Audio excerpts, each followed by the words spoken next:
that circumstantial, darling. Is your hotspot actually on? Yes, it is, darling. You see? You see, the hotspot is on. If we're gonna switch it, Go live anyway. you're gonna go live anyway. Yeah. Oh. Mm-hmm. Got 2 minutes. You covering the clock, bruh. You don't need the clock, sis.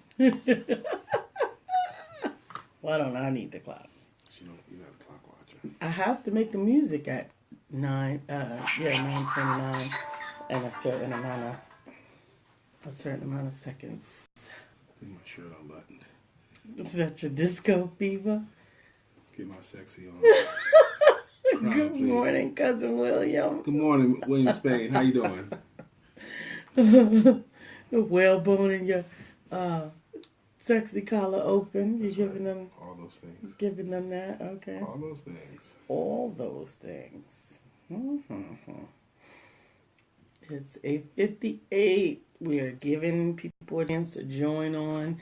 We got a good show topic. Out of my ginger candies. I need more ginger candies.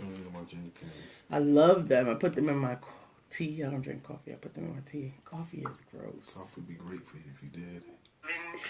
No, I don't need coffee. Comparison. I learned some stuff today too, so. Yeah. You taught me some stuff too. We read some stuff together. What's up, Angela Burns? I am a big fan of Angela Burns. We've never met, but she's always poignant. She's always on point with her commentary, with her posts, and she's supportive of me. Thank you, Angela. She share when I put out some good stuff, she'll share it. Oh, that's nice. We need to meet one day, Angela. She in Charlotte? She's in Charlotte. That would be nice. That would be nice. I received an inbox today from a group that wants to find out how they can get on our show to promote their marriage ministry. They got to talk to us. Yeah, so I told her to give us a call after the show, but I thought that's great. We want to share as much entrepreneurial exercises, and one of the things that we really want people to understand is that church is business. It's God's business. Ministry is business. Our business is built around 9 o'clock. I love the timekeeper. Our business is built around ministry, so it all works out. We'll probably do that one day a week. Monday. Yeah. Yeah, Monday or Tuesday. Really? On camera with the tongue? Good morning. This is 895themix.com, the people's voice, the people's choice. 895themix.com, the place you go for your personal conversations, for your business information, and for your spiritual inspiration. 895themix.com, the people's voice, the people's choice. You can find us online, on YouTube, on the TuneIn app, and right here on Facebook Live. Good morning. Facebook Live. Good morning, Couture Green. I am Lisa Santiago McNeil. And I'm Brian Keith McNeil. And this is About Last Night. And today's topic is comparison, the fastest route to your unhappiness. Mm-hmm. The way to make yourself unhappy is to compare. I don't have as much fill in the blank as this person. My marriage is not as fill in the blank as this person. My business is not as fill in the blank as this person. How come they get all the advantages? How come they get to have nice cars? How come their house is nicer than mine? How come their da-da-da-da-da versus mine? Biggest, quickest way to find all of that reasons to be unhappy in your life. That reminds me of what I was thinking about yesterday. Just finding fault. If you wanna find fault, you'll find it. No doubt. If you want to find fault, you'll find it. But it's in comparison, I think, is even more evil than just finding fault. Okay. And the reason why I think it's so evil, because on the surface, it doesn't seem like a bad idea to compare. Elaborate. Or should I say, for example, flatulate. I love flatulate. Oswald Bates. Flatulate from In Living Color. That's dating myself, but I love Oswald Bates. Matter of fact, I'm probably going to do some memes with Oswald Bates' picture on it soon. Y'all can blame me for it. I'm so sorry. I am sorry. Good morning, Dorothy. How you doing, sister? Dorothy, We're talking about cousin comparison Tim. today. How to make yourself unhappy. Good morning, Tim. How you doing? You know, when you I saw. Let's have some transparency. Mm-hmm. I saw a picture yesterday on Facebook, and in the picture there were 4 people that I know. You're not going to be too transparent, are you? Like, Maybe. you're not going to call their names. Not gonna call their names. Okay, Okay, I'm not gonna call their names.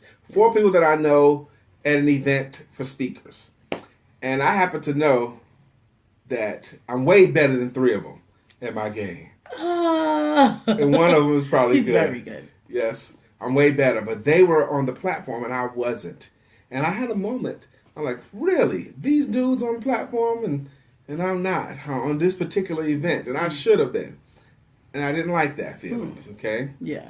that's me comparing. And then it made me think about Is comparison like envy? And I'm sorry, I didn't it mean to cut is. you off. It's Okay. on the same street as envy and jealousy. Okay, keep going. It's on the same street as envy and jealousy comparison. Mm-hmm. So, but I ain't like that. Okay. You didn't like the feeling? You didn't like ascribing those All of characteristics that to yourself? Okay. Yeah, ascribing those characteristics to myself, Good for and you. it made me feel bad about it. But only for a moment. Good for you. And then I can remember some times in my life where people that I was involved with, Good morning, Kyle. that I was able to rise above it, where they were wanting to compare to others. Mm-hmm. And it caused unhappiness, and it caused a rift in my household because they wanted to compare to others. So it prompted me to do some research on the word comparison, and I saw some sermons, and I read a Psychology Today article. Matter of fact, I read that article out loud to my wife That's this great. morning. Thank you. Yep, I read the whole article out loud to my wife this morning. Because when we see someone, and one of the things I heard this morning on a sermon by a guy named Dabbs, he was talking about when we see people on Facebook and on Twitter, and they're posting about their trips and their cars and their new houses and their new relationship status and all those kinds of things, and we start to compare, what we're seeing on Facebook is we're seeing their highlight reel. One dimension. We're seeing their highlights. Mm-hmm. We're seeing the epitomes of them. Yeah. The wins is all we're seeing. Mm-hmm. But we didn't see those cold nights, those winters, the indebtedness they may have. I just bought me a new Benz, and my payment is $1,100 a month. Whoa! Good Okay. morning, Thomas. Good He morning, says, Thomas morning, Green. big How you brother. doing? That's right, Thomas is my brother. A comparison. When you compare yourself to others on purpose, you're setting yourself up for unhappiness. Now, we're going to talk about why people do that, and we're also going to talk about how to not do that today. Okay? Have you ever, do you have any story in your life about where you've seen people wishing that they were someone else or wishing they had her hair? I saw a quote this morning by a teenage girl who said, "People tell me that I'd be really cute if I had a bigger butt." Now, listen to your visceral response. Okay? Why did you respond that way? Because I have wished that before. That wasn't why I made that sound. I Okay. made that sound because as an adult now, I realize how superficial that is. Right. And how that child probably has so many other characteristics that could be more readily focused on to give her a positive day and a positive experience. But I know what that feels like. I mean, I didn't have this butt all my life. I had a flat butt, and I know we're off topic, but it was not comfortable. It was not comfortable. I grew up around African American girls who were shapely, and I was shaped like a rectangle because I had the Puerto Rican shape and I had American Indian shape. So I didn't have the same curves, and it was. But I had lots and lots of reasons for lack of self-esteem back then. But they all come from comparing instead of embracing the good stuff that you have. You're focusing all the things, the deficits. Now that was me being more transparent than I wanted to be. But today, as adults, okay, we are around people all the time, and they compare, and it makes them unhappy. Don't you agree? I mean, how many times do we see? Let's see. Here's another word, and you tell me how close I am to the truth on this. Some people are unhappy because of comparison, but some people are unhappy because of guilt. They feel like they should be further along than they are right now, and they know that it's because they didn't do what they supposed to have done when they supposed to have done it, or for as long as they supposed to have done it. Does that make any sense? It does, but I think that kind of guilt is actually healthy. When you're recognizing that you didn't do enough, when you're owning the responsibility for your lack of success, then that's something that you have some control over, and that's something that you can change. As long as you just don't stay there. Don't, if I had just done this, if I had just done that, and then tomorrow you still don't do that, then it hasn't done anything for you. But if you say, I could really be so much further along, I could be doing so much better, I could be doing all of these things, and then you say, you know what, I can be doing them today, and then you apply those things that you've observed and go ahead and change them, then I think that's a good thing. This morning you asked me a question. Well, what are the good points of comparison? And I did not have an answer for you right away. Do you recall? Yeah, of course. So, what are the good points of comparison? Because you I think you just kind of alluded to it. A good point of what? Thomas said his problem is that's his weakness, a big butt and a smile. Notice in the same sentence, Thomas, you said that's a weakness of yours. Weakness, yeah. Okay. Any one-dimensional attribute is not enough. There's so much more to women than that, brother. And you're safer not letting that be your parameter anymore. When I was a child, I think as a child, I thought as a child, I did childish things. But when I became a man, I put childish things away. Mm-hmm. You know, and I put childish things away. So the good points of comparison, I think. Good morning, Tim. And I want to hear Tim's input. If you're in a place where you could comment on this, Tim, because Tim's a smart guy. He's a wise guy.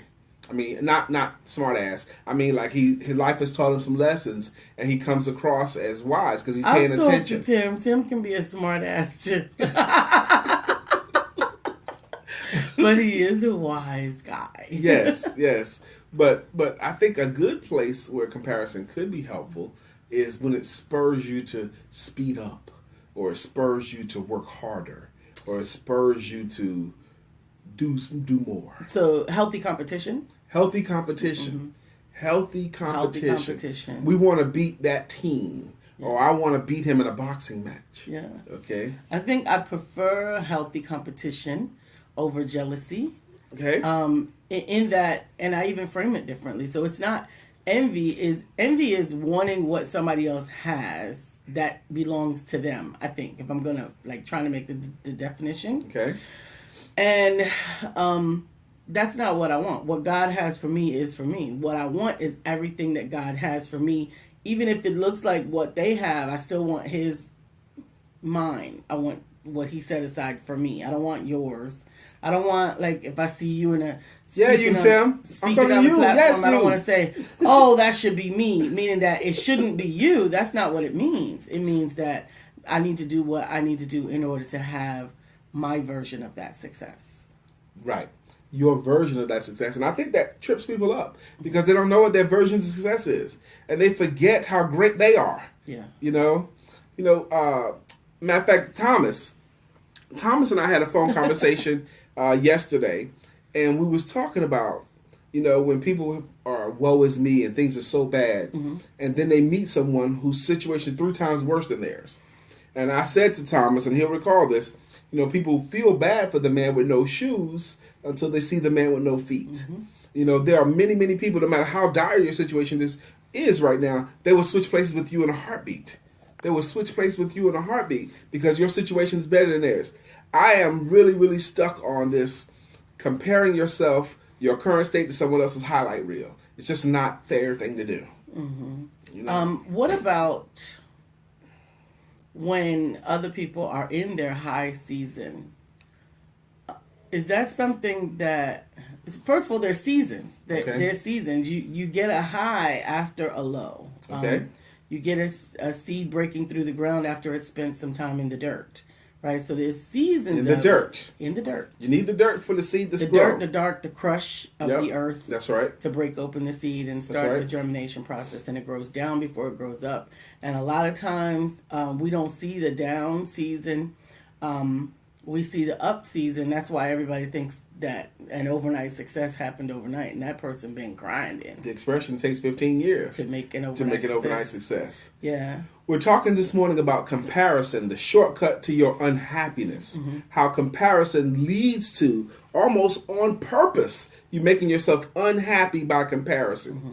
And anybody here that wants to, we want your input too, because we want to make sure that we all recognize it in ourselves and we have strategies to conquer it going forward from this day forward. I think that Tim has a comment over there, and I can't read that far. He's saying most people compare when they're not satisfied with who they are. Well, that's true. So how do we help people to be more satisfied with who they are and what they have? Mm-hmm. That's a success principle too. Being grateful with what you have, so that you can be blessed with more. Expressing gratefulness is a big component of how I live my life every day. But wouldn't that not be a way for anyone to be more happy if they expressed more gratitude? Mm-hmm. Absolutely, I think so. And we did, now that you're touching on that, we did ask everybody back on the 2nd to adopt the 8 success principles. Do you remember what they were? The wealth principles we talked about on the 2nd? Sure. I bet together we can figure them all out. Go ahead. One is to one wealth habit. It were wealth habits. Mm-hmm. Wealth habit number 1 is like to read 30 minutes a day or more, and something that's helpful to you in your career. Mm-hmm. To exercise at least 4 times a week for 30 minutes or more in a cardiovascular way. Right. Save money. Save some money. Invest some money. Give some money. I mean, what's another thing wealthy? Oh, watch less than an hour of TV per day. Mm-hmm. And is that 8? That might be. Okay. Oh, listen to educational materials in the car. Okay, why'd you bring that up now? Because you mentioned it. Okay. But also because I think that... By the way, my wife does that to me sometimes, y'all. She'll start telling the story in the middle of the story. I'm probably the only one with a wife like that. And I'm like, baby, what do you... Can you give me the detail in the beginning? And then when she does, then it'll make sense. I'm training her, y'all.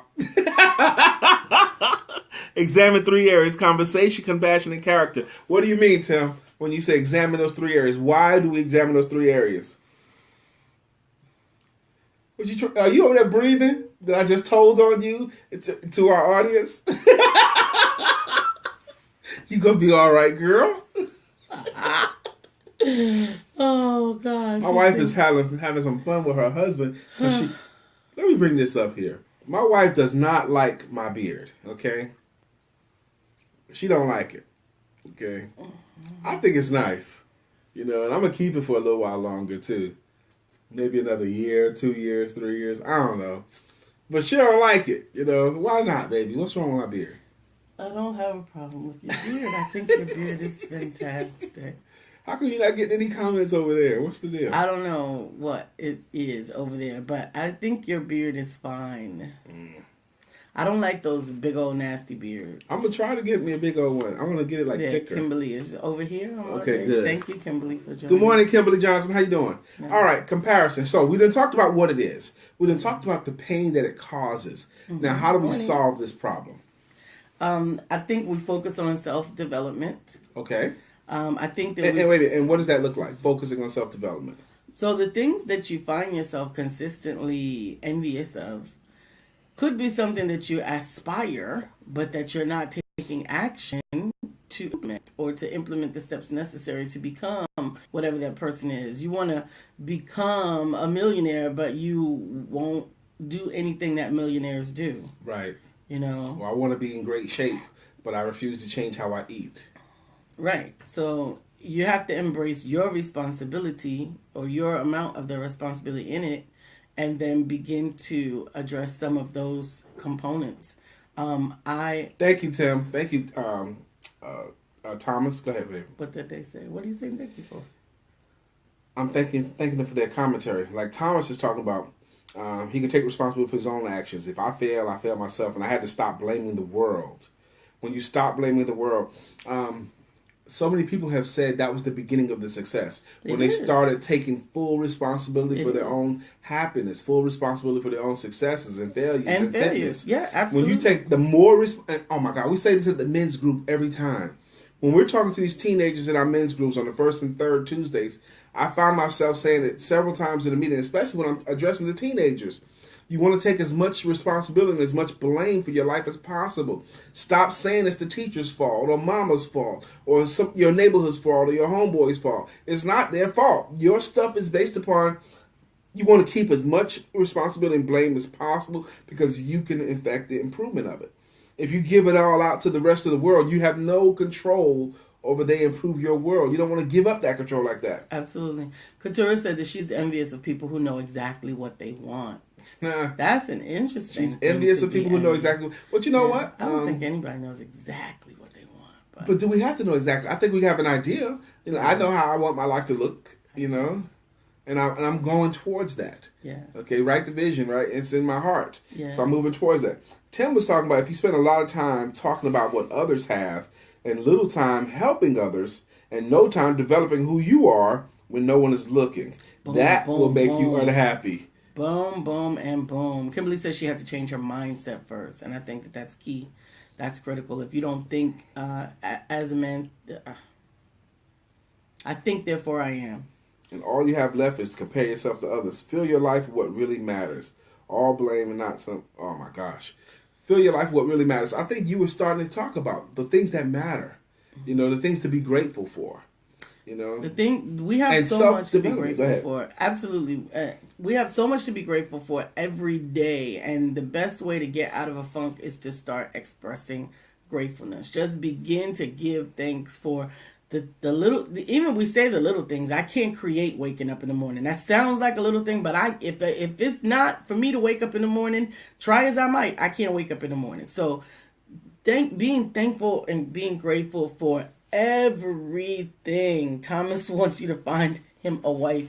We've got a couple now that want us to find them. We got two guys on here now. But I want to talk about that for a second. You do? Yes, for a second, because we went to that Single Saved and Serious event. There were 30 phenomenal women there who were all single, and every man in the house was married.